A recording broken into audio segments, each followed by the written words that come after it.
Bonjour à tous, merci de nous retrouver sur Public Sénat. À suivre ce matin sur notre antenne l'audition de Ramón Fernández. C'est le directeur général du Trésor. Il a été entendu la semaine dernière par la commission d'enquête sénatoriale sur l'évasion fiscale. L'objectif de cette commission d'enquête est de mesurer l'ampleur de ce phénomène, car selon les chiffres, la France perdrait chaque année entre 30 et 80 milliards d'euros de recettes par an à cause de l'évasion fiscale. Alors sans plus tarder, direction la salle Clémenceau pour suivre cette audition. Bonne matinée à tous. Mes chers collègues, nous accueillons M. Ramón Fernández, directeur général du Trésor au ministère de l'Économie, des Finances et du Commerce extérieur et commissaire du gouvernement auprès de l'autorité des marchés financiers, puisque nous avons reçu ce matin le président Juillet. Je vous rappelle, Monsieur le Directeur général, que conformément au terme de l'article 6 de l'ordonnance du 17 novembre 58 relative au fonctionnement des assemblées parlementaires, votre audition doit se tenir sous serment et que tout faux témoignage est passible des peines prévues aux articles 434-13 et 434-15 du Code pénal. En conséquence, je vais vous demander de prêter serment, de dire toute la vérité, rien que dire la vérité. Pour ce faire, vous leverez la main droite et vous direz « je le jure », que je vous invite à faire. Je le jure. Je vous remercie. Je vais vous passer la parole pour un exposé, pour répondre, je dirais, aux quelques questions que déjà le rapporteur a pu vous communiquer. Puis après, je passerai la parole à notre rapporteur, M. Éric Bocquet, et puis aux autres membres de la commission en fonction, je dirais, de l'actualité parlementaire. Je vous en prie, vous avez la parole. Merci, Monsieur le Président, et merci de cette invitation sur ce sujet qui est un sujet évidemment très important. Alors, si vous en êtes d'accord, je vais tout d'abord vous présenter les grandes lignes des missions de ma direction pour être sûr de bien identifier qui fait quoi dans nos différentes administrations, notamment à Bercy. Et je me concentrerai dans mon propos introductif sur l'état des négociations au niveau international et sur les sujets qui, évidemment, vous intéressent le plus. La Direction générale du Trésor est directement impliquée dans plusieurs processus qui touchent directement à ces sujets et les agendas ont été assez chargés au cours des derniers mois. Alors, en quelques mots, les grandes missions de la Direction générale du Trésor. Première mission, l'élaboration des prévisions économiques et le conseil sur les politiques économiques et les politiques publiques qui touchent au domaine financier, social et sectoriel. Deuxième grande mission, la régulation du financement de l'économie et des institutions intervenant en matière d'assurance, de banque et d'investissement sur les marchés financiers. Troisième mission, les négociations financières et commerciales bilatérales et multilatérales, ainsi que l'aide publique au développement. Et c'est notamment dans ces deux derniers services, c'est-à-dire à la fois la régulation du financement de l'économie et les négociations financières et commerciales bilatérales et multilatérales, que l'on trouve les agents qui participent directement aux négociations sur ces sujets qui vous intéressent et dont certains d'ailleurs m'accompagnent aujourd'hui. Il s'agit notamment de la régulation financière qui se discute au G20, des sujets prudentiels qui se discutent au Conseil de stabilité financière, le Financial Stability Board en anglais, et la négociation des standards anti-blanchiment qui se discutent au sein du GAFI. Quatrième grande mission, le soutien à l'export et à l'investissement à l'étranger des entreprises. Cinquième grande mission, la gestion de la trésorerie et de la dette de l'État. Alors, sur les sujets qui vous intéressent plus particulièrement aujourd'hui, je dirais que l'action de notre direction se concentre notamment sur la négociation financière multilatérale au G20, mais aussi au GAFI. Un point peut-être sur le G20, un point général pour faire un point rapide sur l'état des discussions en cours avant le sommet du G20 de Los Cabos qui se réunira au Mexique le 18 et 19 juin.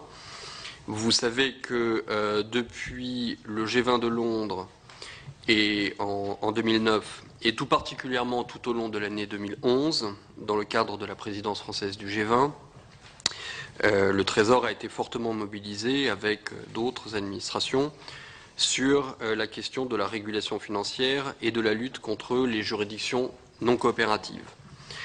Je vais, si vous me le permettez, faire un point général sur les avancées en matière de régulation financière, parce que ce sont des thèmes qui sont très étroitement liés entre eux.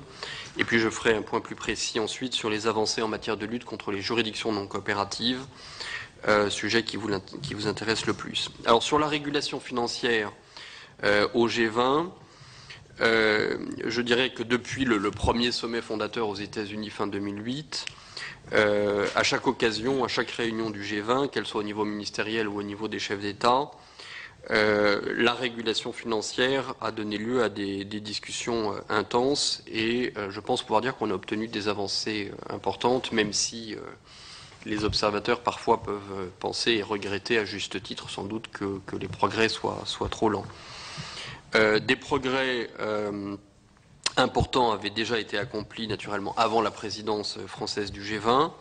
Je pense notamment au renforcement du cadre prudentiel des banques avec les accords dits de Bâle III qui ont multiplié entre 4 et 5 fois les obligations de fonds propres des banques. En matière de régulation des dérivés sur les marchés de gré à gré, de l'encadrement de la rémunération des opérateurs de marché et aussi de lutte contre les juridictions non coopératives. La présidence française du G20 en 2011 a veillé à maintenir intact le niveau d'ambition que les chefs d'État et de gouvernement s'étaient fixé fin 2008, qui se résume encore assez bien, je trouve, dans une des phrases du communiqué d'octobre 2008 qui disait que tous les acteurs, produits ou marchés financiers devaient faire l'objet d'une régulation ou d'une surveillance appropriée. Et je pense que c'est une définition qui permet de capturer assez bien ce qu'on cherche à faire dans le cadre de ces travaux du G20. Et à Cannes, des progrès importants ont été accomplis en ce sens. Les pays du G20 seront désormais soumis à un suivi plus strict de la bonne mise en œuvre des décisions prises, qu'il s'agisse des accords de Bâle, des bonus ou des marchés dérivés.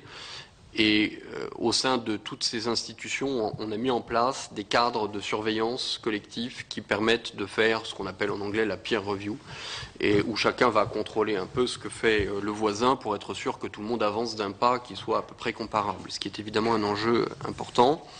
Le Conseil de stabilité financière, de son côté, publiera annuellement un tableau de bord pour identifier les carences qui sont observées dans la transposition des accords de principe qui sont conclus au niveau du G20. Le G20 a également adopté un cadre commun de traitement des institutions financières d'importance systémique qui implique à la fois une supervision renforcée, des nouveaux standards de résolution des crises et des surcharges en capital à partir de 2016 pour les grandes banques systémiques, dont une première liste a été publiée à Cannes. Et donc, au-delà de Bâle III, les grandes institutions financières systémiques devront accumuler un capital supplémentaire. 4 banques françaises font partie de la liste des banques systémiques qui devront respecter ces engagements supplémentaires. Le G20 s'est aussi mis d'accord sur des principes de régulation et de surveillance du système bancaire parallèle, le shadow banking. Je crois que c'est un sujet que vous regardez également. On pourra y revenir naturellement plus en détail.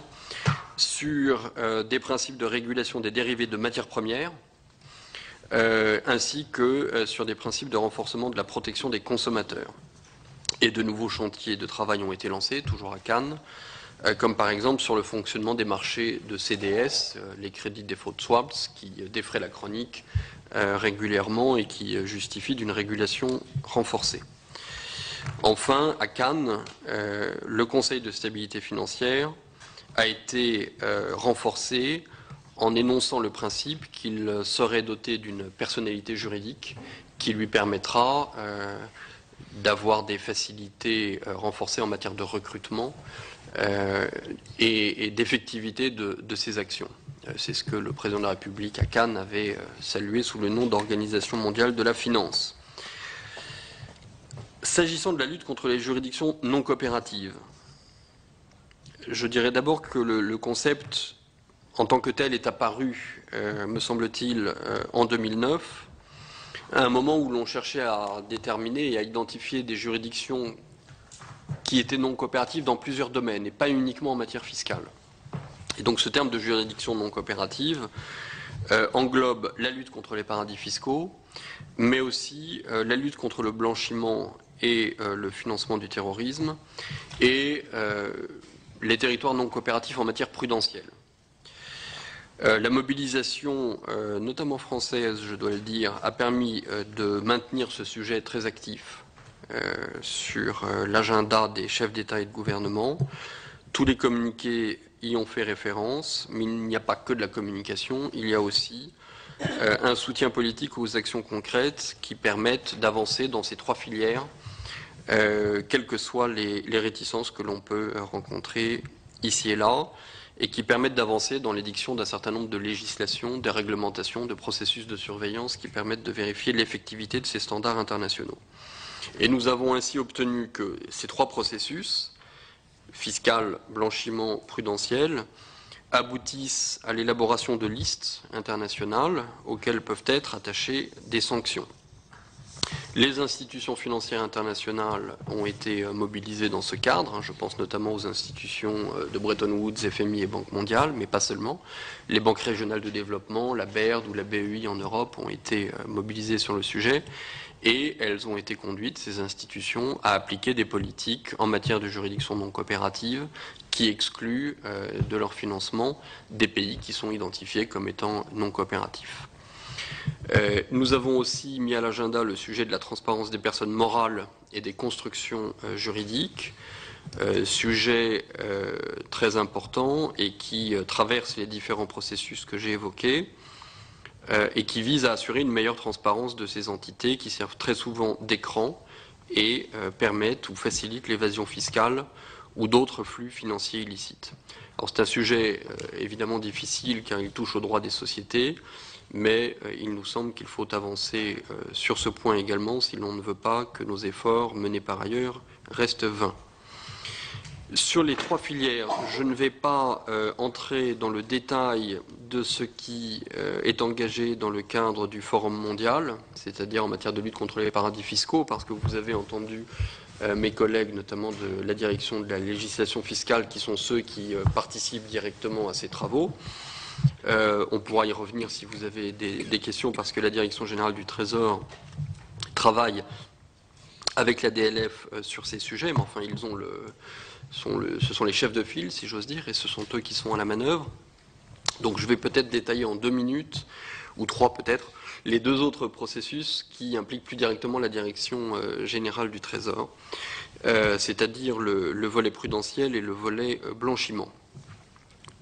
Alors sur le volet prudentiel, c'est un processus qui est conduit dans le cadre du Conseil de stabilité financière, donc le Financial Stability Board. Il se trouve que je préside personnellement le groupe d'experts qui prépare les travaux des différents échelons du FSB.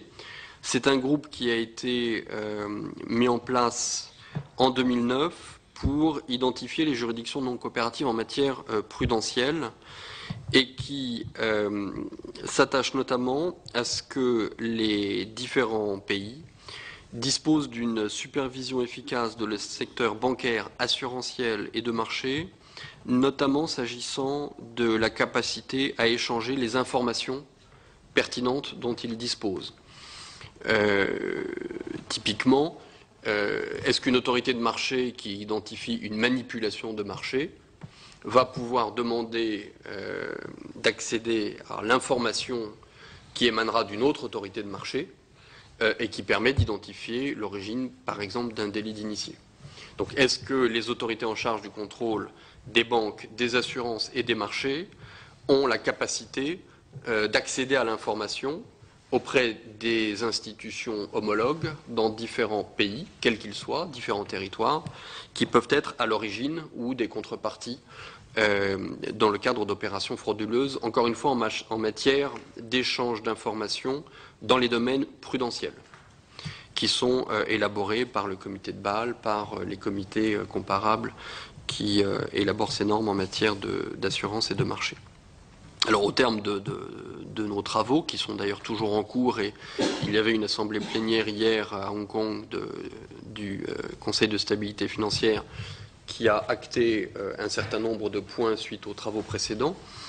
Nous sommes parvenus à faire émerger une première liste qui a été rendue publique au moment du sommet de Cannes et qui identifie les territoires qui soit jouent complètement le jeu, soit ont des failles dans leur dispositif mais sont en train d'y travailler, soit sont clairement identifiés comme non coopératifs. Ce sujet prudentiel peut, à première vue, paraître un peu éloigné des sujets fiscaux. Je ne crois pas. Je pense qu'une supervision efficace implique que les établissements supervisés soient agréés, que les institutions chargées de leur supervision aient effectivement les moyens de mener leur mission et d'accéder à l'information en cas de doute sur ce type de questions. Cela garantit que le marché est sain et cela crée les conditions d'une détection efficace des flux financiers illicites. En matière de blanchiment, la Direction générale du Trésor participe directement aux négociations au sein du GAFI. Vous savez que cette instance vise à élaborer des standards internationaux pour préserver l'intégrité de nos systèmes financiers et que le GAFI travaille sur la prévention et la détection des flux financiers illicites. Donc je ne vais pas détailler l'ensemble des activités de cette instance, mais je voudrais juste souligner quelques points d'actualité qui pourraient vous intéresser. D'abord, s'agissant de la liste de juridictions à risque, au-delà des normes qu'elle a édictées, cette instance, le GAFI, a mis en place un processus d'évaluation par les pairs qui est assez robuste et qui identifie les juridictions qui n'ont pas de dispositif anti-blanchiment et de lutte contre le financement du terrorisme. À l'issue de chaque réunion plénière du GAFI, c'est-à-dire 3 fois par an, est publiée une liste actualisée de juridictions qui identifie de façon graduelle les pays en fonction de leur défaillance. Une trentaine de juridictions font actuellement l'objet d'une identification publique et d'un suivi renforcé afin de maintenir la pression internationale et de s'assurer qu'elles prennent les mesures nécessaires pour y remédier. Deuxième point, la révision des standards et les travaux en cours. La plénière de février de cette année 2012 a acté 2 évolutions majeures qui vous concernent tout particulièrement. D'abord, la fraude fiscale est désormais explicitement entrée dans le champ des infractions dont traite le GAFI. C'était déjà le cas en France, c'était déjà le cas au niveau communautaire, mais ce n'était pas encore officiellement acté au niveau du GAFI. Et donc c'est une avancée importante à laquelle la France a fortement contribué. Blanchiment et fraude fiscale, aujourd'hui, ne peuvent plus être distingués. C'est une innovation de la révision des standards qui date de février 2012. Deuxièmement, les standards sur la transparence des personnes morales ont été, avec le soutien là aussi actif de la France, clarifiés et renforcés. Comme vous avez pu le constater, la plupart des montages de fraude ou d'optimisation fiscale utilisent des structures opaques qui permettent de dissimuler le bénéficiaire réel des fonds et ainsi de les soustraire à l'impôt. Nous avons en France un système de registre des sociétés qui est très complet, très largement accessible, qui nous permet d'avoir et d'échanger beaucoup d'informations sur nos personnes morales, ce que le GAFI a noté d'ailleurs au moment de l'évaluation de la France, mais ce n'est pas le cas de nombreuses autres juridictions, ce qui complique, voire empêche, de nombreuses enquêtes fiscales ou judiciaires d'aboutir. C'est un sujet transversal très important. Il doit aussi progresser au niveau du Forum mondial, qui traite également de ces sujets. Et le G20 a mandaté le GAFI et l'OCDE pour qu'un rapport soit rendu sur l'avancée de leurs travaux dans ce domaine au moment du G20 de Los Cabos en juin prochain. Enfin, dernier point sur le GAFI. Le GAFI a mis en place un mécanisme novateur d'examen des dispositifs nationaux de régularisation fiscale qui conduit le GAFI à analyser dès leur mise en place les mécanismes de ce type pour s'assurer qu'ils ne conduisent pas à favoriser le blanchiment de capitaux. Par exemple, le dispositif espagnol de rapatriement des avoirs fera, dès la plénière du mois de juin, un examen attentif et fera l'objet, si nécessaire, de recommandations au gouvernement espagnol. Et donc c'est un processus qui est mis en place de manière systématique. Voilà, en conclusion, je pense que l'on peut dire qu'avec la crise financière, le monde a pris conscience de l'importance des sujets de régulation financière, de la nécessité qu'il y a de progresser sur ces sujets pour limiter les risques systémiques. Dans cet agenda, la lutte contre les juridictions non coopératives a pris une place importante. Encore une fois, il n'y a pas de réunion du G20 où le sujet ne soit pas évoqué. Et vous aurez vu au fil des communiqués du G20 que la pression est maintenue pour que l'ensemble des instances compétentes se penchent sur la question. Et je dois dire, en tant que président de ce groupe d'experts sur le volet prudentiel de cet exercice, on voit bien que c'est un processus qui oblige les différentes instances compétentes à se mobiliser sur le sujet et à délivrer des résultats, puisqu'il y a des processus de revue par les pairs qui fonctionnent. Et ce processus de listing, d'identification des juridictions non coopératives a un impact très fort, qui n'est d'ailleurs pas consensuel. Vous avez des pays dans lesquels cette pratique qui consiste à mettre à l'index des territoires au motif qu'ils ne respectent pas un certain nombre de règles, cette manière de faire n'est pas du tout consensuelle en réalité. Il nous semble à nous que c'est un processus efficace et que la pression publique permet d'obtenir des résultats. Donc nous continuerons à peser en ce sens. En même temps, il faut être conscient du fait que, encore une fois, ce sont des dispositifs qui n'avancent que dans la mesure où on obtient l'assentiment des différents pays, des différents États concernés. Et donc c'est un processus qui peut paraître lent, il nous paraît nous-mêmes parfois trop lent, mais il avance, et il avance dans ce cadre où collectivement on arrive à élaborer des règles partagées et appropriées par les différents territoires dont il est question. Donc les travaux vont continuer. Je pense que vos propres travaux permettront de mettre un accent plus précis sur l'un des aspects de cette démarche, mais encore une fois que les sujets sont liés les uns aux autres et qu'on a un intérêt à maintenir une pression collective sur ces trois volets, fiscal, blanchiment, prudentiel, parce qu'en réalité, les trois filières permettent de croiser les informations et d'avoir une approche plus efficace de cette problématique. Je vous remercie.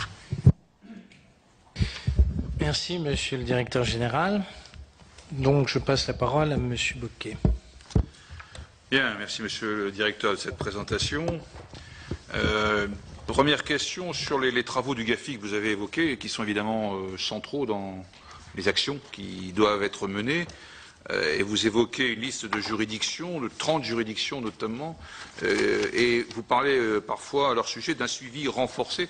Est-ce que vous pourriez nous expliquer en quoi consiste ce suivi renforcé dans le cas où des juridictions non conformes?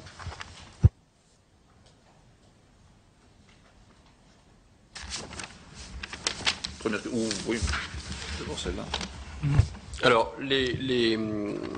ce suivi renforcé consiste à ce que vous avez un certain nombre de groupes qui, au moment de l'identification d'un territoire comme respectant insuffisamment un certain nombre de standards, va entrer dans un dialogue avec les autorités du territoire en question pour l'inciter à se mettre en conformité. Donc, il y a un certain nombre de phases dans le processus qui permettent de manière régulière de faire le point et qui sont une incitation très forte à ce que les législations, les réglementations nationales soient mises à jour afin d'être en conformité au moment de la deuxième étape de la revue. Donc nous-mêmes, par exemple, la France a fait l'objet d'une revue du GAFI l'année dernière. C'est un exercice qui suscite une très forte mobilisation de l'ensemble des administrations concernées, parce que personne ne souhaite évidemment être identifié comme étant défaillant. Et c'est ainsi que cela se passe pour l'ensemble des territoires dont il est question. Donc vous avez vraiment un dispositif qui fonctionne avec des examinateurs. Vous avez des pays qui sont désignés comme les examinateurs, qui vont entrer dans un dialogue resserré avec les États en question et qui vont ensuite pouvoir rapporter devant la plénière, devant le groupe, pour attester ou pas de la mise à jour des différents pays. Ensuite, vous avez évoqué comme ligne d'action souhaitée d'inscrire à l'agenda la nécessaire transparence des personnes morales. Et donc, vous évoquez à ce propos l'existence d'entités écrans, dont on connaît effectivement l'existence. Alors, comment appréhendez-vous ces sociétés, ces entités écrans? Quels sont vos moyens, vos méthodes pour appréhender cette particularité? Et pensez-vous que la réflexion actuelle sur l'éventuel renforcement de la réglementation communautaire à ce sujet, je pense à l'enregistrement des trusts et sociétés par exemple, est-ce que vous pensez que cette réflexion pourrait aboutir à une réponse utile en matière de lutte?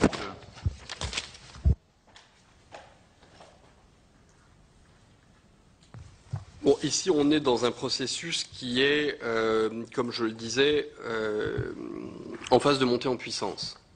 Le G20, je pense que la commande a été passée en février au G20 ministériel qui s'est tenu au Mexique, de faire rapport à l'OCDE, notamment sur ce type de processus qui permettent de voir de quelle manière les trusts et ces structures opaques permettaient de renforcer les dérives du système.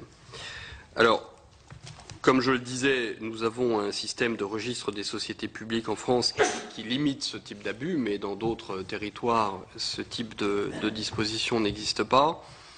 Donc, je pense qu'ici, on amorce un processus qui va permettre d'identifier les problèmes de manière beaucoup plus claire, qui ne suscite pas non plus, pour être franc, un enthousiasme considérable chez un certain nombre de nos partenaires qui hébergent des structures comme celle-ci. Et donc je pense que ça va être un processus qui va prendre un peu de temps, où le G20 précisément va servir à ça. Quand vous êtes dans une réunion avec des chefs d'État, des ministres, des banques centrales, des fonctionnaires qui proposent de mettre l'accent sur ce type de réflexion, vous avez une pression collective pour avancer qui est très forte. C'est à ça que sert notamment le G20, parfois qui donne le sentiment d'aller insuffisamment vite, mais typiquement, le mandat de travail qui a été donné sur ce sujet au GAFI et à l'OCDE en ce début d'année est une novation. Il permet de dire explicitement, et c'est accepté par tous les pays qui sont autour de la table, que c'est un sujet qu'il faut regarder pour voir s'il présente des risques particuliers et quel type de décision il faut prendre pour essayer d'y remédier. Donc je pense que sur ce point, à ce stade, il est un peu tôt pour dire ce qui pourra sortir de ces travaux, mais ce qu'il faut retenir, c'est que pour la première fois, le sujet des trusts, notamment des fiducies, sont des sujets qui vont être regardés et qui vont être décortiqués par à la fois l'OCDE, qui avait déjà beaucoup travaillé sur la question, et le GAFI, pour voir quelles conclusions de politique publique il faut en tirer au terme du diagnostic qui sera fait. Quel est le niveau de représentation de la France au sein du GAFI? Est-ce que votre direction, par exemple, est associée à ces travaux à un moment donné de la réflexion du GAFI? Oui, bien sûr, c'est en termes concrets, la délégation est le plus souvent dirigée par le chef du bureau compétent de la direction générale, qui est au sein du service des affaires multilatérales. Et donc il y a un contact et un dialogue très régulier. Vous savez que on a par ailleurs parfois envoyé, si j'ose dire, ou eu des ressortissants qui ont occupé des fonctions importantes au sein du secrétariat général, notamment du GAFI. Ceci est dû au fait de notre implication forte dans le déroulement des travaux, et qui se conjugue à des discussions interministérielles ou avec d'autres services qui sont en charge, je pense notamment à Jean-Baptiste Carpentier et Tracfin. On a un processus interministériel d'échange qui mobilise d'autres ministères, d'autres structures administratives et qui peuvent apporter leur contribution à ces réflexions. Est-ce qu'il vous arrive d'être personnellement impliqué dans ces travaux, vous, en tant que directeur?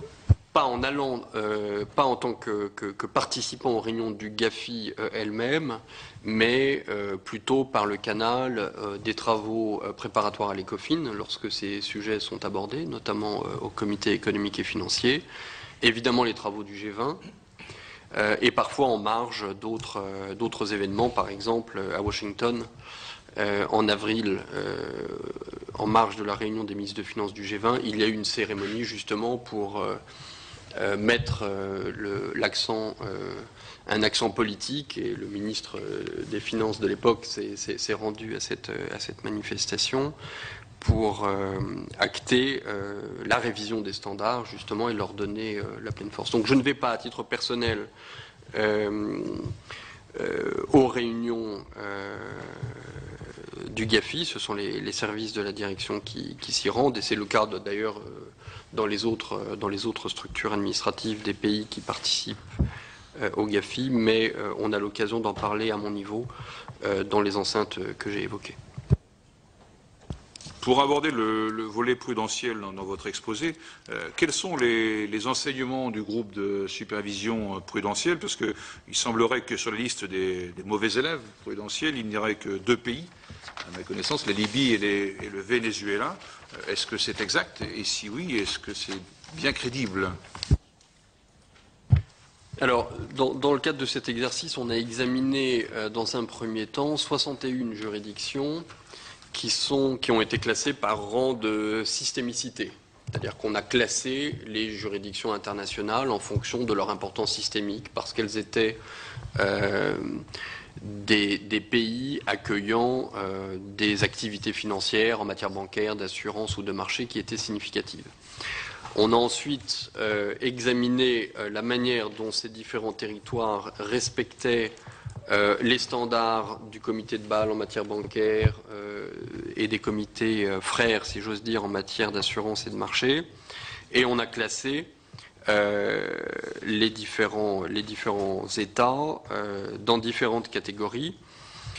Il y a un certain nombre de pays comme la France qui ont été clairement reconnus comme respectant l'ensemble des standards dont il était question. Il y en a 12. D'autres qui n'étaient pas en conformité avec au moins un des 12 standards. Et donc il suffit de ne pas respecter au moins un des 12 standards pour être identifié comme présentant un défaut potentiel de mise en œuvre. Et il y avait un peu moins de 20, 18 pour être précis, 18 juridictions qui étaient dans cette liste, qui est une sorte de liste grise, qui ne sont pas des territoires qu'on a choisi d'identifier comme étant non coopératifs parce qu'ils exprimaient une volonté de coopération. Et donc ce sont des pays, des territoires qui, de manière volontaire, ont indiqué s'inscrire dans la liste de ceux qui se prêteraient au jeu d'un examen approfondi avec les équipes du Fonds monétaire international, de la Banque mondiale ou d'un groupe de travail spécifique mis en place à cet effet par le Conseil de stabilité financière. Et donc vous avez des pays qui, par exemple la Chine, était initialement dans cette liste intermédiaire, a accompli un très gros travail dit de FSAP, Financial Sector Assessment Programme, avec le FMI qui a conclu qu'en réalité la Chine respectait l'ensemble de ces standards. Et donc la Chine passe dans la catégorie numéro 1. Et vous avez effectivement une liste qui était réduite à la portion congrue, mais il ne faut pas s'attacher qu'à cette liste-là en réalité. C'est la liste du milieu la plus intéressante.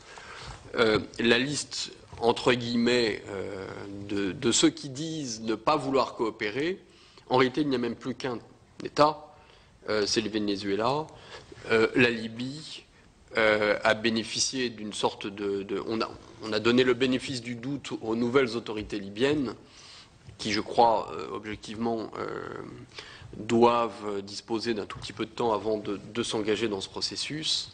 Le Venezuela, en revanche, n'a pas exprimé de démarche, n'a pas souhaité s'engager dans ce dialogue qui témoigne d'une volonté de se mettre en conformité à une date à déterminer. Donc le Venezuela aujourd'hui est seul sur cette liste et fait l'objet disons, de mesures supplémentaires de la part du Conseil de stabilité financière qui vont alerter les autorités, notamment prudentielles, sur le fait que ce pays ne manifeste pas la volonté d'entrer dans ce dialogue. Donc nous espérons collectivement que ce sera le cas. Mais encore une fois, je pense que ce qui est important, c'est que c'est un processus qui conduit l'ensemble des pays dont on constate que, à leur corps défendant, parfois, ils ne respectent pas l'ensemble de ces standards, à s'engager dans ce dialogue, à amender leur législation, leur réglementation, pour se mettre en conformité. Et donc c'est un dispositif qui fonctionne de manière, si j'ose dire, préventive. Le fait que vous n'ayez pas une liste noire avec 15 États ne signifie pas que le processus est un échec. Il signifie que vous avez déclenché une mobilisation d'acteurs, des superviseurs, des législateurs, des gouvernements, qui font en sorte que là où il y avait des failles, ces failles soient corrigées pour justement éviter de se trouver d'une certaine manière stigmatisé par l'identification dans le cadre de ces listes. Et quels sont les standards pour la gestion de cette liste? Quels sont les requis? Je pense à la transparence, par exemple, sur la présence de trust éventuellement. Est-ce que ça fait partie des obligations, des préconisations, enfin des obligations? Alors, je vous transmettrai, monsieur le rapporteur, la liste précise de ces standards qui sont d'ailleurs aujourd'hui en train d'être complétés. Le comité de Bâle, il y a peut-être 2 mois, a complété la liste de ces standards en matière d'échange d'informations. Et donc, on examinera aussi désormais la conformité des différents États à ces standards au regard de cette liste complétée. Et le comité international qui est en charge de la supervision des entreprises d'assurance est engagé dans le même processus. Donc ce sont des standards qui vérifient par exemple que les opérateurs financiers sont soumis à des obligations d'agrément préalable à l'exercice des activités en question, qu'il y a des processus de vérification, notamment des compétences, de l'expérience des dirigeants, qu'il y a la possibilité pour une autorité de supervision d'exercer un contrôle en ayant accès à l'information nécessaire, que les superviseurs ont la possibilité juridique et même l'obligation d'échanger l'information, alors que dans certains cas, un superviseur peut dire « je suis juridiquement dans l'impossibilité de vous donner cette information parce qu'elle est couverte par tel ou tel secret professionnel ». Donc ces standards vérifient pour l'essentiel, et pour l'instant on s'attache à contrôler ces standards qui sont des standards d'échange d'informations, qu'il ne peut pas y avoir de barrière qui soit le fait d'une interdiction d'échanger de l'information. Si les superviseurs ne peuvent pas échanger l'information, ils ne peuvent pas aller chercher l'origine de telle ou telle fraude ou délit. Encore une fois, on est dans le champ prudentiel, dans ce domaine-là. Une dernière question avant de passer la parole à ma collègue qui souhaite s'exprimer. Est-ce que vous pourriez préciser ce que représente exactement le phénomène de shadow banking qui a été cité et qui est cité régulièrement, et notamment les opportunités d'évasion fiscale internationale qu'il peut recéler? Alors, le sujet général du shadow banking est un sujet qui est lié au renforcement très puissant de la réglementation dans le secteur bancaire. Le constat, c'est que depuis 2009, on a considérablement renforcé les obligations qui pèsent sur les banques. Je pense aux obligations de fonds propres. Encore une fois, elles auront été multipliées par au moins 5, mais parfois plus pour les institutions identifiées comme étant systémiques. On a mis en place des règles contraignantes, par exemple en termes de rémunération des opérateurs de marché, qui ont été transposées en droit interne français par un certain nombre de textes, y compris réglementaires, avec des pouvoirs intrusifs donnés à l'autorité de contrôle prudentiel de vérifier que ces standards sont respectés. Donc dans toute une série de domaines, et ce sera le cas aussi en matière de supervision, ce sera le cas en matière de résolution des banques, on a renforcé le contrôle sur les banques. Le problème est qu'en faisant cela, on renforce les incitations à dériver un certain nombre d'activités de nature bancaire vers des acteurs qui ne sont pas des acteurs bancaires. Et qui donc, ça peut être un trust, ça peut être une compagnie d'assurance, ça peut être un hedge fund, ça peut être un fonds de gestion collective. Si on ne prête pas garde à avoir des règles qui soient en tout cas compatibles entre elles ou à minima comparables, on créera une formidable incitation à dériver un certain nombre de pratiques et d'activités d'un domaine vers l'autre. Et donc c'est ça l'origine des travaux sur le shadow banking. C'est d'ailleurs un travail qui a été impulsé notamment à notre initiative à l'occasion d'une assemblée plénière du Conseil de stabilité financière qui se tenait en octobre 2010 en Corée, je m'en souviens fort bien. Quand nous avons dit il faut traiter ce sujet, au début on nous a regardé un peu bizarrement. Quel est le sujet ? Bon, aujourd'hui, et ça a été entériné dans le cadre de la présidence française du G20 l'année dernière, et ça fait l'objet de travaux qui ont été discutés hier, encore une fois, à Hong Kong, dans le cadre de la plénière du FSB, le communiqué de presse qui est sorti ce matin en atteste. On progresse. C'est complexe, puisque l'on traite d'opérateurs qui sont des opérateurs le plus souvent régulés, mais qui justifient d'une régulation qui est différente. Je pense aussi à l'activité de titrisation, qui est une activité importante qui relève de ce domaine, mais qui peuvent présenter des différences, par exemple en termes de contraintes qui pèsent sur la solvabilité, la liquidité, la rémunération des opérateurs. Donc ça, c'est l'essentiel des travaux en cours sur le shadow banking. Il y aura évidemment des interactions possibles avec ce qui vous intéresse, mais aujourd'hui, la problématique n'est pas nécessairement concentrée sur ce sujet-là, notamment dans la mesure où toute une série de ces opérateurs sont, encore une fois, par ailleurs régulés. Et donc notamment la réglementation, la législation en matière de lutte contre le blanchiment s'applique aussi bien à des opérateurs qui ne sont pas des opérateurs bancaires que à des opérateurs strictement bancaires. Donc c'est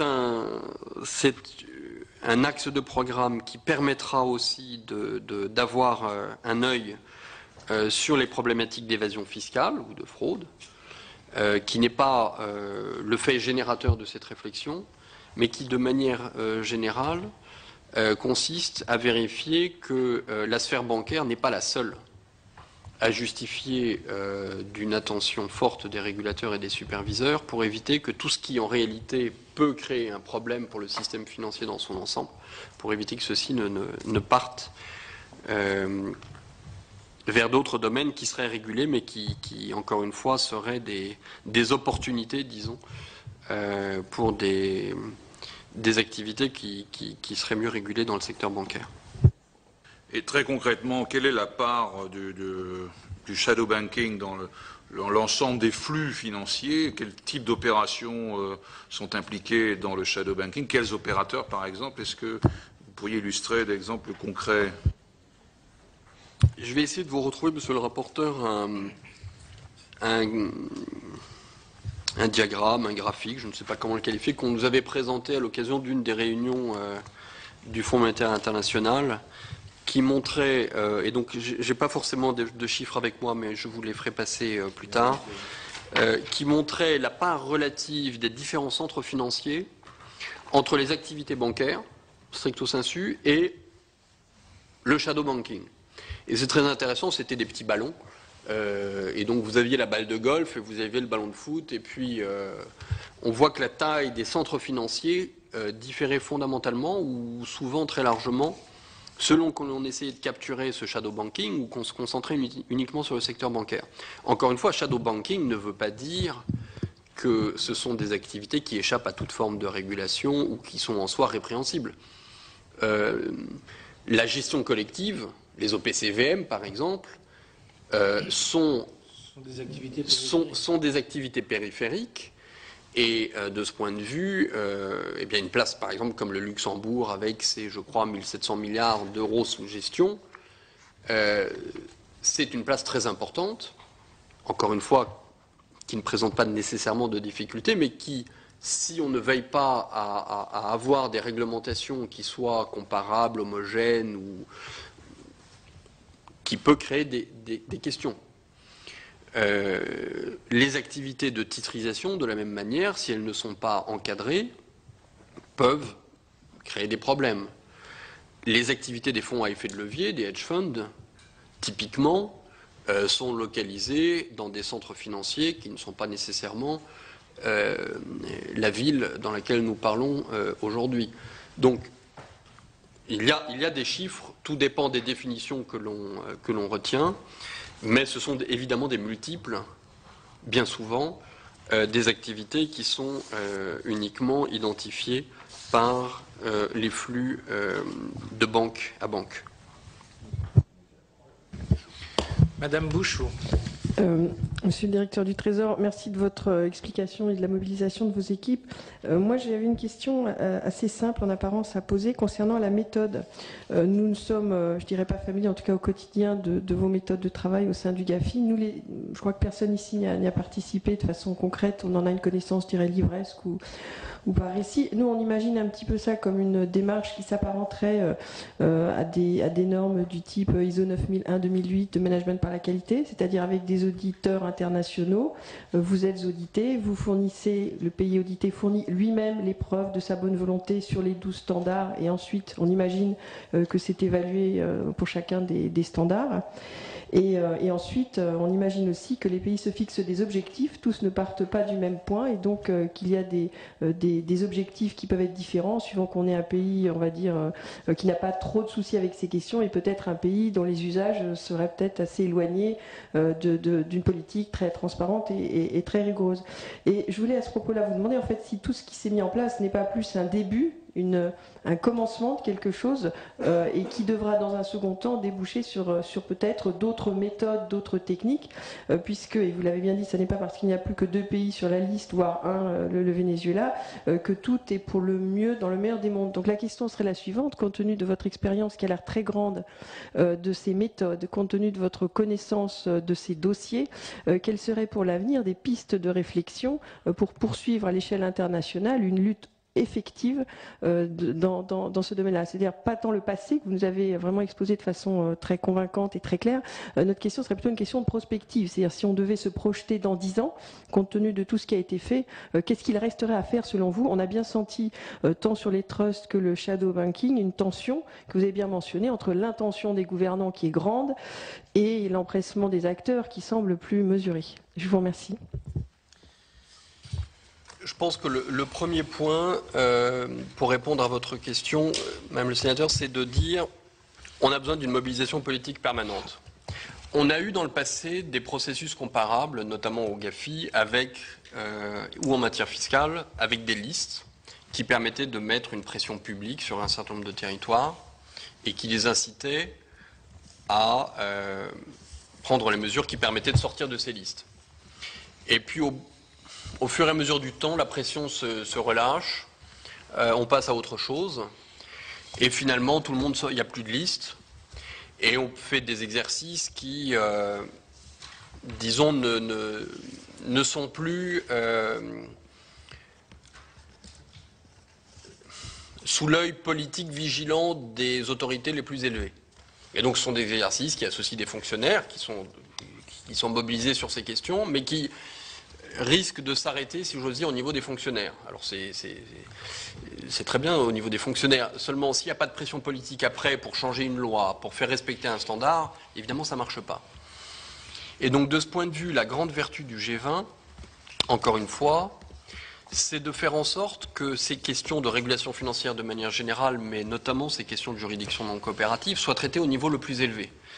Je crois que la presse, à l'époque, avait raconté comment le sommet de Londres, en avril 2009, s'était déroulé, comment quelques chefs d'État avaient dû avoir des conversations parallèles avec des suspensions de séance, pour essayer de se mettre d'accord sur justement le fait de retrouver une méthode qui passait par une identification publique des territoires qui ne jouaient pas les règles du jeu. C'était très difficile. Parce qu'encore une fois, je pense que dans notre pays, on a du mal à... D'ailleurs, moi, j'ai toujours un peu du mal à m'y faire, parce que chez nous, je pense qu'il est assez naturel de dire que ce qu'on appelle en anglais le name and shame, ça marche. Vous montrez que vous désignez un territoire en disant bah, ce territoire joue pas le jeu, c'est pas bien. C'est pas consensuel du tout. Hein. Vous avez toute une et c'est pas déshonorant d'ailleurs. Vous avez des partenaires de la France qui sont des partenaires très respectables, mais qui partent d'une logique différente, qui sont des territoires coopératifs, qui sont impliqués dans ces démarches, mais qui vous disent on n'obtiendra pas de résultats comme ça. Il faut discuter. Il faut discuter entre nous et on obtiendra plus de résultats comme ça. Et si on stigmatise, en réalité, on n'obtiendra pas de résultats. Et au contraire, on risque de reculer parce que les uns et les autres vont se replier sur leur base et refuser d'entrer dans ces dialogues. Et c'est en réalité par le dialogue qu'on fera progresser. Bon, ce qui se fait aujourd'hui au niveau international, c'est une tentative de compromis entre ces deux approches, qui aboutit notamment à la question que vous m'avez posée sur les juridictions non coopératives en matière prudentielle. Mais pourquoi diable n'y a-t-il que 2 États? La réponse à ça, c'est en réalité, il y en a beaucoup plus que 2. Il y a 61 États qui ont été scrutés à la loupe, et il y en a une trentaine, une quarantaine, qui ont été clairement identifiés comme n'étant pas complètement en phase, mais qu'on va éviter de désigner comme étant non coopératifs, parce qu'ils ne sont pas non coopératifs. Ils disent, aujourd'hui je reconnais que je ne respecte pas tous ces standards, je le reconnais, mais ce n'est pas une volonté de non-coopération, c'est simplement un état de fait, soit les législations ont évolué, les standards ont évolué, il faut que j'ai le temps de m'adapter, et c'est uniquement au terme d'un processus que l'on constate qu'il y a une mauvaise foi, une mauvaise volonté, et à ce moment-là qu'on identifie. C'est typiquement le cas d'un des États qu'on a cité tout à l'heure. Ça peut être le cas d'autres États qui sont dans la zone du milieu, mais qui au bout d'un moment rebasculent dans la mauvaise liste parce qu'ils ont un délai. Ils ont un délai pour se mettre en conformité, et au terme de ce délai, s'ils ne font rien, eh bien le doute ne bénéficie plus au territoire en question. Donc aujourd'hui, on a, pour passer au GAFI, 17 pays qui sont sur la liste noire, qui sont des pays qui sont clairement identifiés comme non coopératifs en matière de lutte contre le blanchiment et le financement du terrorisme. Ça suscite beaucoup de débats. Vous avez des pays d'ailleurs qui sont parfois membres du G20 dans ces listes, et qui donc doivent s'expliquer auprès de leurs partenaires. Donc qu'est-ce qu'on doit faire pour l'avenir? À mon avis, il faut qu'on continue à maintenir cette pression politique, qu'on continue à maintenir cette pression évidemment via l'ensemble de ces processus de revue, et que l'on investisse sur ces revues par les pairs, qu'on investisse du temps, qu'on investisse de l'énergie, qu'on investisse aussi du temps de fonctionnaires, des autorités de supervision, de régulation, du Trésor, de la direction de la législation fiscale, qui doivent pouvoir être détachés dans des groupes d'experts qui vont passer du temps à évaluer les autres pays et à pouvoir identifier les défaillances pour qu'elles puissent être corrigées. Donc nous faisons partie parfois d'équipes qui sommes chargées d'évaluer la performance des autres. C'est aussi pour ça, par exemple, que je préside ce groupe d'experts sur la filière prudentielle. Voilà, il faut que tout le monde se mobilise et qu'on maintienne ces sujets à l'ordre du jour du G20 et au niveau politique. Et la réunion de Washington le mois dernier qui a permis de reconfirmer le mandat, de renouveler le mandat du GAFI, c'est aussi le moyen de maintenir la pression. Voilà, mais sinon je pense qu'on a les outils techniques pour l'essentiel, même si certains doivent être complétés, notamment sur les trusts, les fiducies, les structures opaques, où là on est dans des mondes qui sont un peu moins bien identifiés aujourd'hui. Ça prendra du temps, mais sur le reste, on a 40 recommandations du GAFI qui sont très claires, et à l'aune desquelles on va examiner la conformité des régimes juridiques des différents États, et non seulement des régimes juridiques, mais aussi de la pratique. Et c'est ce que je pense on vous a expliqué sur la filière fiscale. Le forum global a sa phase 1, sa phase 2. On regarde d'abord la lettre des textes, est-ce que vous avez un régime juridique qui permet de lutter contre la fraude fiscale, etc. Et ensuite, on passe à la phase 2, qui est la lettre, c'est bien, mais quelle est la pratique? Et donc, si vous ne passez pas en phase 2, c'est que la lettre n'était pas conforme. Et donc, vous avez une pression assez forte pour vous adapter. Monsieur Pilet. Oui, merci beaucoup. C'était très intéressant les propos que vous nous avez apportés sur les avancées en matière de transparence des personnes morales. Alors, je me pose une question. Quels sont les axes? Comment peut-on classer les axes dans lesquels on pourrait, classer ces avancées? Est-ce que, par exemple, est-ce que c'est plutôt sur l'homogénéisation du droit des sociétés ou est-ce que c'est plutôt sur la mise en place d'obligations publicitaires, de publicité d'informations? En quelque sorte, est-ce que c'est plutôt des avancées en amont ou en aval? Et si c'est le cas, à votre avis, quelles sont les avancées, en tout cas, par quel axe technique peut-on avancer le plus vite? Et après, par quel vecteur on protège ces avancées? Est-ce que c'est seulement des engagements unilatéraux? Est-ce que c'est des conventions bilatérales? Est-ce que c'est des conventions multilatérales, internationales?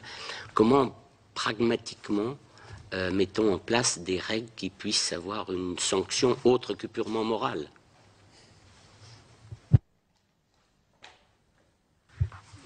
Alors, monsieur le sénateur, il y a aujourd'hui, dans les standards du GAFI, 2 recommandations qui portent sur ces sujets qui touchent à la transparence des personnes morales et des trusts. Et ce sont des recommandations qui imposent notamment que chaque État ait les moyens d'obtenir l'information requise sur le bénéficiaire effectif des personnes morales enregistrées sur leur territoire. On voit que c'est un sujet important parce que les trusts, les personnes morales, les sociétés écrans sont bien souvent impliquées dans des montages de fraude fiscale pour dissimuler l'identité du bénéficiaire effectif et pour éviter de faire apparaître le lien avec l'assujetti fiscal. Donc on a nous, comme je le disais tout à l'heure, on a des systèmes aujourd'hui en France avec le registre des sociétés publiques qui sont très complets. On a d'autres pays dans lesquels ces registres sont beaucoup moins complets et dont l'accès surtout est extrêmement difficile. Donc il y a un premier sujet qui est d'utiliser pleinement les recommandations et de faire respecter les recommandations qui sont aujourd'hui existantes parmi les 40 recommandations du GAFI. Parce qu'aujourd'hui, ces recommandations, elles sont très mal respectées. Donc c'est ça, je pense, la priorité. Faire en sorte que dans le cadre des travaux du GAFI, dans le cadre de la révision des standards qui ont été effectués, on puisse se concentrer sur ces sujets.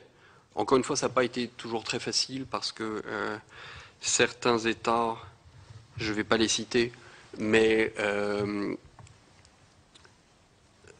n'ont pas été, disons, très enthousiastes, parce qu'ils sont assez conscients des limites de leurs propres systèmes nationaux.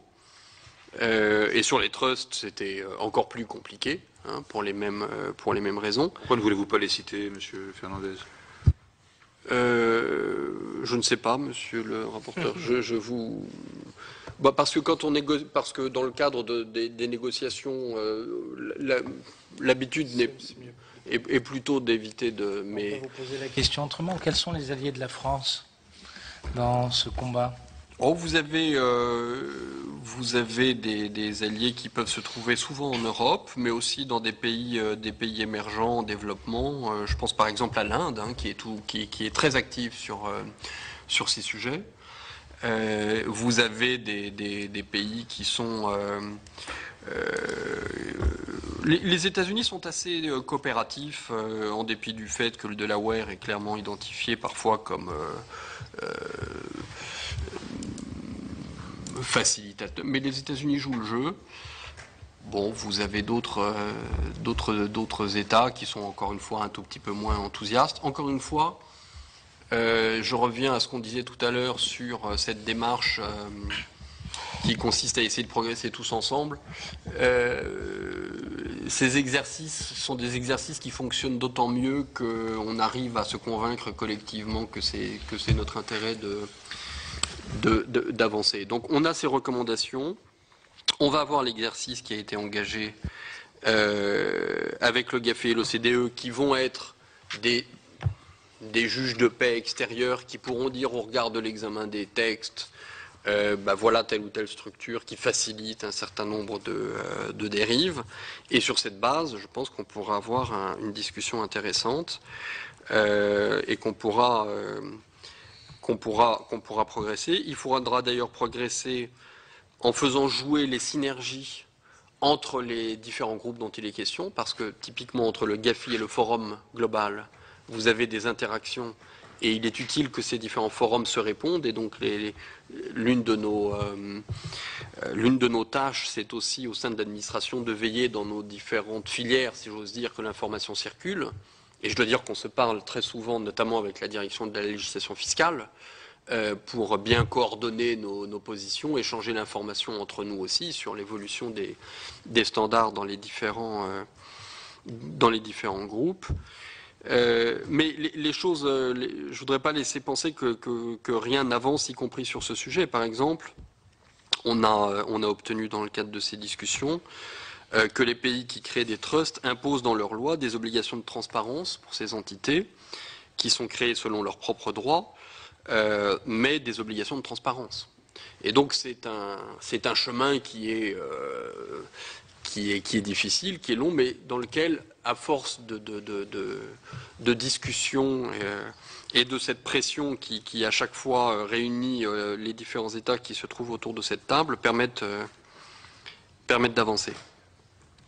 Et puis Los Cabos, je le redis, mais je pense que c'est important, on aura à Los Cabos, donc le sommet du G20 au Mexique le 18-19 juin, on aura un rapport qui sera remis sur la table des chefs d'État par l'OCDE et le GAFI. Quand est-ce que vous rendez votre... Ce sera avant que le rapporteur nous soumette son propre rapport, donc il sera inspiré de l'efficacité du sommet de Los Cabos. On pourra vous le transmettre dès que nous le recevons, nous vous le transmettrons. Ce qui devrait être... Monsieur Pilet, encore. Petite précision. La France, se montrant fort heureusement leader dans ces opérations, comment dirais-je, de transparence, ma question vous gênera peut-être un petit peu moins.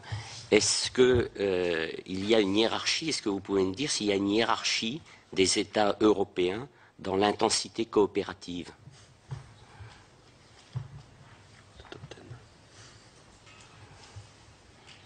Est-ce que l'Angleterre est très très coopérative?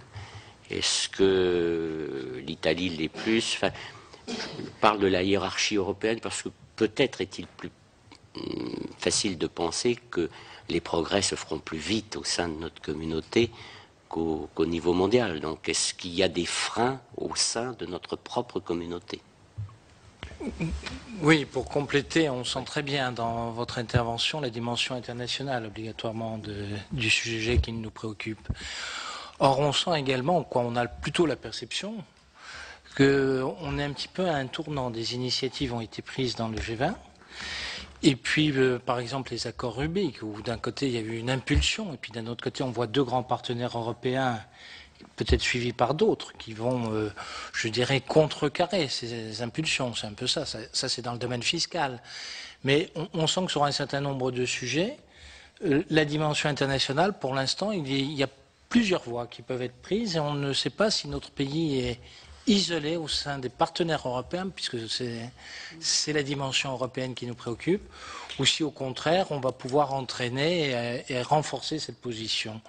C'est valable sur la fiscalité, en tout cas je pense sur les accords Rubik. Sur le GAFI, l'une des questions qui nous était posée, c'est Les membres du GAFI, puisque je crois que le GAFI n'accepte pas d'autres adhésions, en attendant que on discute avec la Commission pour élargir, mais parmi les 27, on n'est pas tous membres du GAFI, vraiment. Donc c'est l'une des questions qui nous a été régulièrement posée également dans les auditions. Donc sur cette dimension internationale, est-ce que notre positionnement du gouvernement français est une position centrale ou nous risquons un isolement? Ça te va comme ça? Je crois, Monsieur le Président, qu'on est sur une position qui est un peu en avance de la position centrale. Nous ne sommes pas isolés, bien sûr. Les Européens sont le plus souvent membres d'une des organisations. Alors, parfois, vous avez l'institution centrale, si j'ose dire, le GAFI, le Conseil de stabilité financière, où la plupart des pays de l'Union européenne sont membres.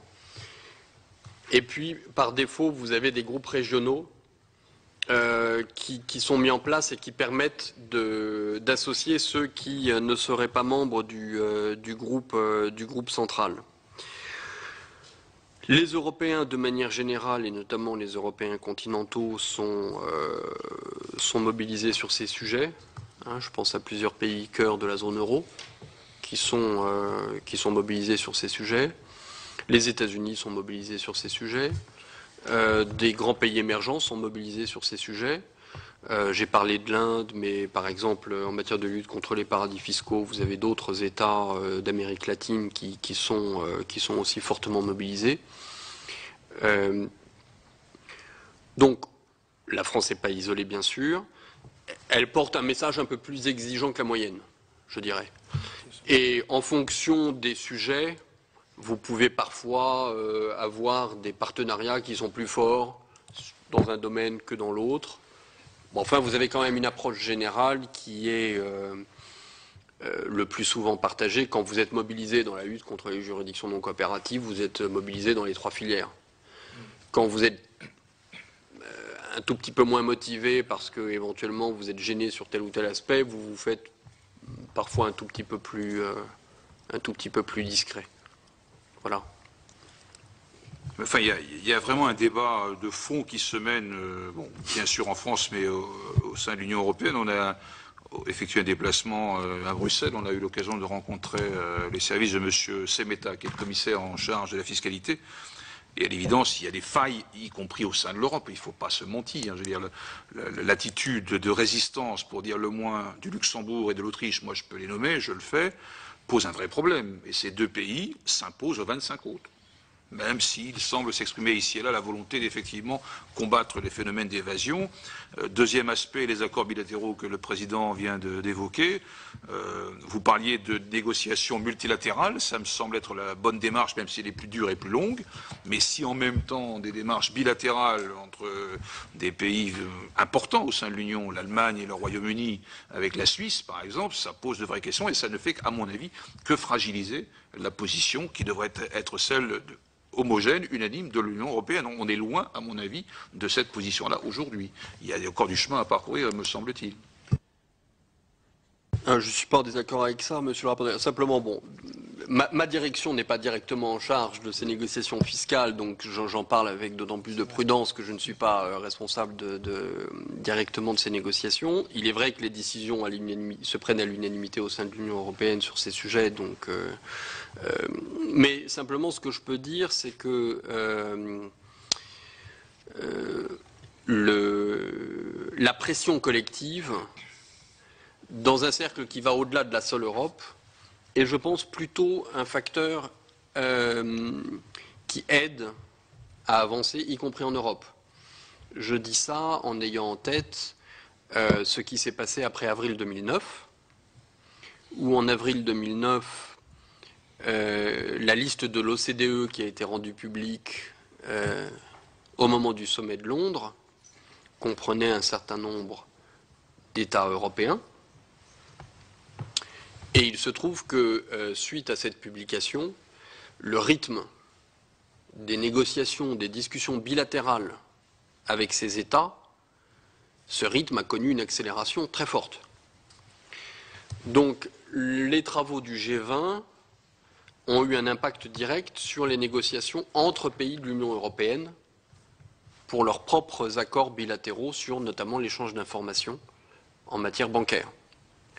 Donc je ne réponds pas forcément exactement à la question précise, mais parce que j'essaye de rester dans le cadre de mes attributions, mais ce que je constate, c'est que le fait que ces sujets soient portés dans un cadre qui aille au-delà du seul champ européen permet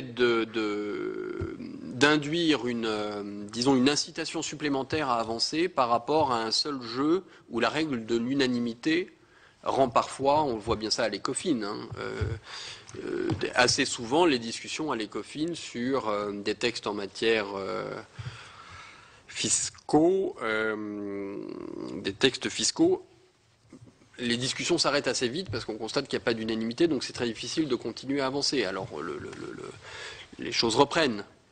Mais vous voyez, la pression qui vient de l'extérieur, parfois, fait bouger les lignes. Et en 2009, ça a été très, très intéressant de voir comment tout ça s'est passé. Ça a suscité un petit peu d'émotion parfois, hein, comme vous l'avez peut-être vu en 2009. C'était flagrant. Monsieur Pilet, encore. Monsieur le directeur, je voulais vous rassurer, je ne voulais pas vous embêter au point de vous demander le nom de mauvais élèves. Je vous demandais le classement de sortie, si vous voulez, ce qui est un petit peu différent. Enfin,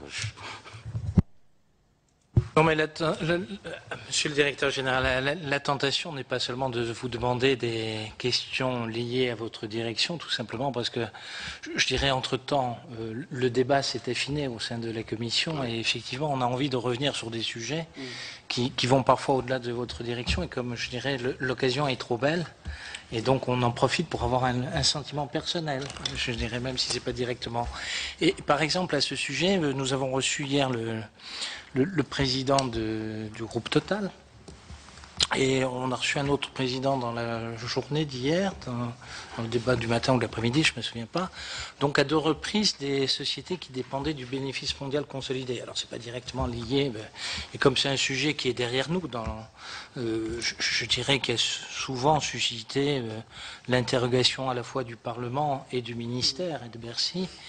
Le sujet est derrière nous, que d'ailleurs dans le gouvernement précédent, ce système avait été défendu par un ministre, Madame Lagarde, et abrogé par un autre ministre, Madame Pécresse. On nous a fait remarquer qu'en réalité, notre administration perdait beaucoup avec l'abandon de ce système, puisqu'il n'y avait plus le pouvoir d'investigation, je dirais, avec une vision mondiale. Alors je voulais savoir si par hasard, là, sur ce sujet, peut-être qu'on a passé le temps du bilan, et si vous avez un sentiment sur cette observation, puisque les sociétés qui bénéficiaient de ce mécanisme, l'administration française, d'après elle, avait un pouvoir d'investigation total, par exemple dans les paradis fiscaux. Et qu'en abandonnant ce mécanisme, ce n'est plus le cas. Puisque, si, il y a une imposition forfaitaire, d'après ce que j'ai compris, mais ce n'est plus le cas. Alors, je voulais savoir si vous aviez, par exemple, un point de vue là-dessus, bien que je pense que ça ne soit pas directement de votre direction.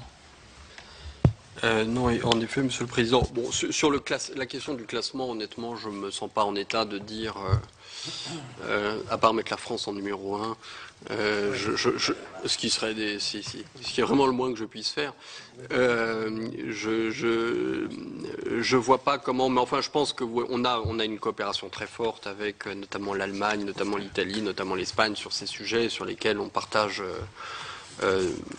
beaucoup de points de vue et avec lesquels on mène ensemble bien souvent les débats dans le cadre de ces réunions internationales. Sur Monsieur le Président, votre question sur des questions du régime fiscal, du bénéfice consolidé, de la concurrence fiscale en quelque sorte au sein ou entre les grands groupes. Bon, ce que nous faisons du côté de la direction générale, on fait parfois des études où on essaye d'évaluer l'impact économique de la concurrence fiscale, où on a fait des travaux, notamment, y compris en France d'ailleurs, pour évaluer la réalité de l'impôt qui était payé par les grands groupes d'un côté ou les entreprises de taille intermédiaire et les petites et moyennes entreprises de l'autre, suite aux travaux du Conseil général des impôts ou du Conseil des... Bon. Donc on fait ce genre de choses. On peut avoir... je regarderai si on a des éléments qu'on peut d'ailleurs vous transmettre plus précis sur ces questions, qui puissent éclairer vos travaux, mais ce sont plutôt des travaux de cette nature-là que nous conduisons. On n'est pas en charge des questions fiscales en matière directe, et donc ce qui peut motiver nos travaux, ce serait d'examiner dans quelle mesure telle ou telle pratique fiscale peut avoir un impact sur les évolutions économiques, mais pas... Oui, il n'y a plus d'orateurs inscrits là? Non, il y a vous, monsieur le rapporteur. Si vous avez encore oui, alors, dans votre charte d'investigation des... Je vais prendre question du questionnaire qui vous a été transmis et pour lequel on attendra vos réponses écrites, puisqu'on ne va pas toutes les passer en vue, bien évidemment, mais j'en extrais une qui m'intéresse un peu plus particulièrement. Est-ce qu'il y a des dispositions du Code monétaire et financier qui, selon vous, mériteraient réforme pour favoriser la lutte contre l'évasion fiscale? On vient d'évoquer les grands groupes. Est-ce que, par exemple, l'obligation de déclaration de comptes à l'étranger pour les entreprises pourrait être de nature à être un outil efficace pour lutter contre cela? D'autre part, est-ce que la réglementation des flux d'investissement entre la France et l'étranger, est-ce qu'elle assure une traçabilité suffisante à vos yeux? Et même question pour les échanges intragroupes, justement, qu'on vient d'évoquer à l'instant. Alors, sur le code monétaire et financier, aujourd'hui, on a des obligations déclaratives qui concernent les banques, puisqu'il y a un sujet spécifique sur les banques, pour les banques qui ont des implantations dans des territoires ou des États qui sont identifiés au niveau national comme non coopératifs. Donc ça, c'est ce que couvre le code monétaire et financier. De manière indirecte, le code monétaire et financier intéresse la lutte contre la fraude et l'évasion fiscale, dans la mesure où c'est dans le code monétaire et financier que l'on trouve les obligations d'identification des clients et de suivi de leurs transactions qui vont permettre d'identifier d'éventuelles dérives, y compris d'ailleurs s'agissant d'opérateurs qui ne sont pas des opérateurs financiers, comme notamment les professions juridiques. Et donc je suis dans le champ de la déclaration de soupçons à Tracfin. Et sans cela, je crois que le code monétaire et financier est le point d'entrée pertinent pour regarder ce type d'opération. En revanche, je ne vois pas, mais c'est faute d'imagination sans doute, ce qu'on pourrait faire dans le code monétaire et financier de fondamentalement différent. D'ailleurs, le GAFI a qualifié dans ce domaine le dispositif français comme l'un des plus performants de ceux qu'il avait eu à examiner.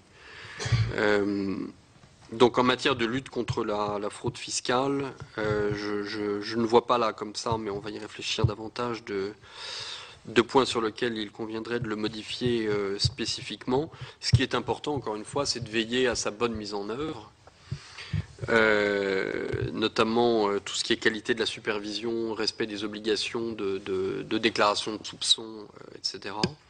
Et en revanche, c'est le code des impôts qui est le code approprié pour mettre en œuvre les dispositions fiscales qui pénalisent les transactions avec les territoires non coopératifs. Sur le flux votre deuxième question portait sur le flux des investissements de France vers l'étranger. Est-ce qu'au niveau traçabilité, est-ce qu'on a une traçabilité suffisante de ces flux? Alors, il y a d'ailleurs une méthodologie qui a évolué depuis quelques années. On enregistre les flux d'investissement entre la France et l'étranger dans le cadre conformément aux standards internationaux, qui sont des standards FMI-OCDE. C'est la Banque de France qui est chargée de ce suivi.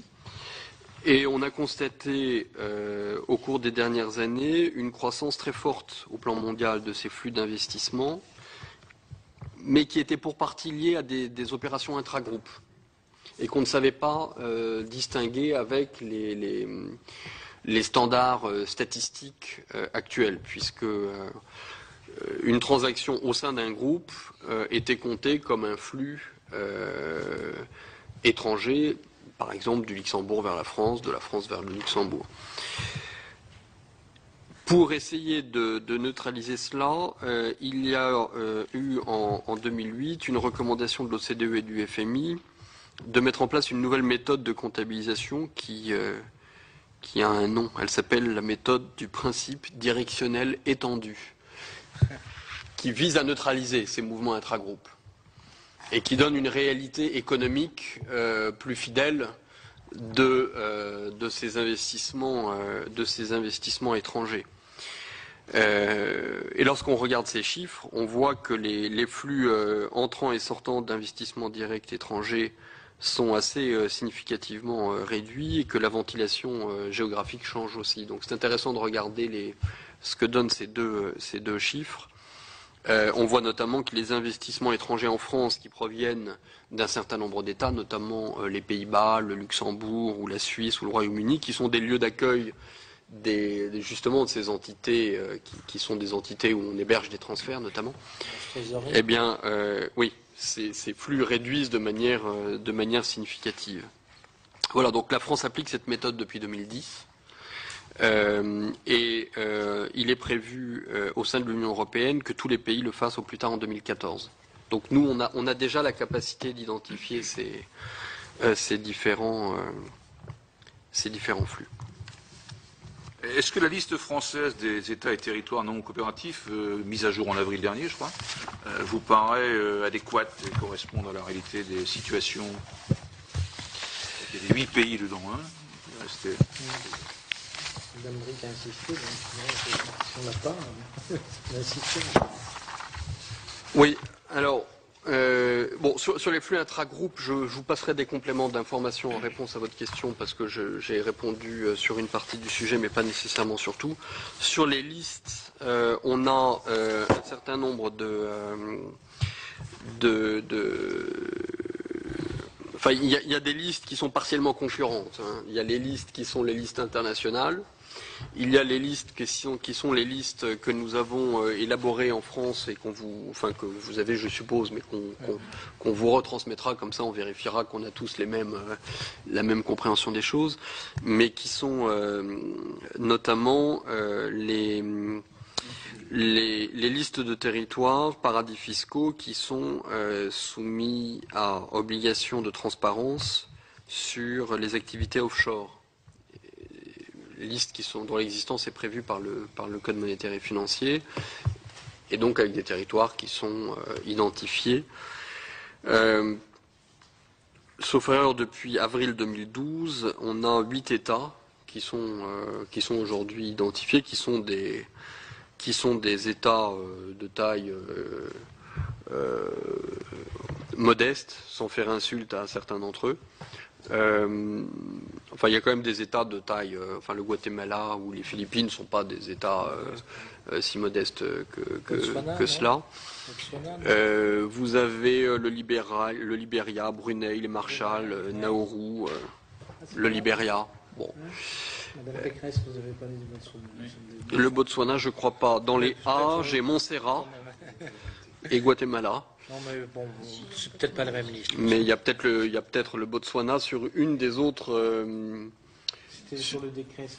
Il y a le Botswana parce que le bureau se demandait s'il n'allait pas faire une commission d'enquête. Hein. C'est pas ça. Non, le Botswana est dans la liste OCDE. C'est pour ça que je disais qu'il y a des listes concurrentes. Le Botswana est sur la liste des pays de l'OCDE qui ne passent pas en phase 2. C'est-à-dire qui n'ont pas démontré leur capacité. Que la lettre. Il est aussi sur la liste française, le Botswana. Alors ma liste est. Nous on parlait de la liste française. Alors ma liste est la liste ajoutée à la mi-avril. Voilà, c'est la dernière mise à jour. C'est ce qui nous semblait, c'est pour ça. C'est vous qui avez raison. Donc ma liste ici est incomplète, d'où l'intérêt de croiser. Voilà, mais donc nous nous enrichissons mutuellement et encore une fois nous sommes le seul. Nous sommes le seul à disposer d'une liste spécifique qui, au regard de nos propres relations bilatérales avec un certain nombre d'États, justifie que l'on choisisse de les identifier de la sorte. Voilà. Ok, 2 questions plus techniques pour terminer et que je vais me permettre de lire parce qu'elles sont très techniques, je voudrais n'oublier aucun terme. Alors voilà, la première concerne l'Europe. Enfin, l'Europe prend des initiatives sur le sujet, on en a parlé. La première question est la suivante, je vous donnerai la deuxième immédiatement et je vous laisserai le soin ensuite de répondre à l'une et l'autre si vous le voulez bien. Donc la Commission européenne a lancé plusieurs propositions législatives, notamment concernant l'amélioration du règlement des opérations sur titres dans l'Union européenne et les dépositaires centraux de titres, DCT. Jugez-vous que les obligations de transparence qui pourraient résulter de ces textes européens en cours de négociation permettront d'avoir une meilleure connaissance des transactions financières effectuées par le biais des systèmes multilatéraux de négociation, y compris les dark pools, après les shadow, les dark pools, et de pouvoir ainsi fiscaliser ces opérations. Et la question suivante, dans la directive européenne AIFM de juin 2011, il y a un an, sur les hedge funds, qu'on a évoqué également, il est exigé que le dépositaire de ce type de fonds ne soit pas établi dans un État figurant sur la liste des territoires non coopératifs du GAFI ou dans un État n'ayant pas signé une convention modèle au CDE avec les États membres de l'Union européenne où il entend commercialiser le fonds. Jugez-vous que cette disposition soit de nature à freiner l'accès au marché unique européen des hedge funds établis dans les centres offshore? Monsieur le rapporteur, j'ai noté vos questions et je reviendrai vers vous pour vous apporter des réponses plus précises. Je crois que vous avez entendu le président de l'AMF ce matin. Oui. Peut-être a-t-il... On n'a pas posé cette question. Mais donc je vais, plutôt que de vous répondre de manière trop approximative, je vais revenir vers vous sur ces deux questions. Ce qui est clair, c'est que ce sont des textes qui sont extrêmement importants dans l'agenda de renforcement de la régulation financière en Europe. La directive MiFID, la directive AIFM ont donné lieu, pour celle qui a été conclue sur AIFM, à des débats extrêmement difficiles, notamment avec un grand pays partenaire de l'autre côté de la Manche, qui évidemment considère que, et on peut comprendre le raisonnement, mais qu'une régulation trop exigeante à 27 aboutirait à délocaliser toute une partie de cette industrie financière, par exemple en Suisse ou pas très loin de la frontière de l'Union européenne.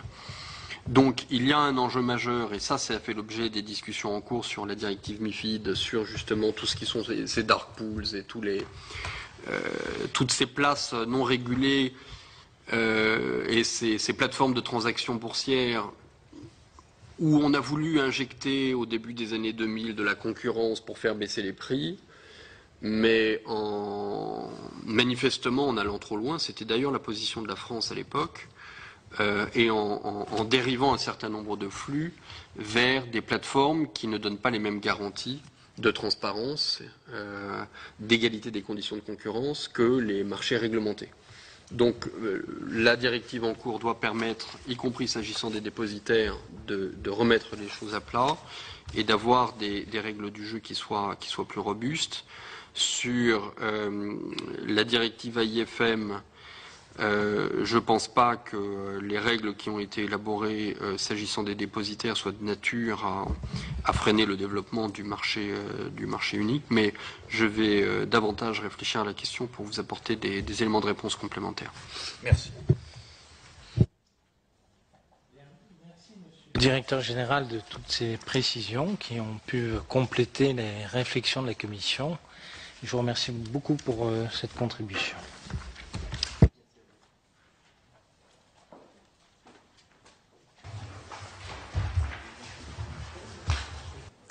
Voilà pour les travaux de la commission d'enquête sur l'évasion fiscale. Si vous souhaitez revoir cette audition, elle est disponible sur notre site internet publicsénat.fr. Très belle journée à tous.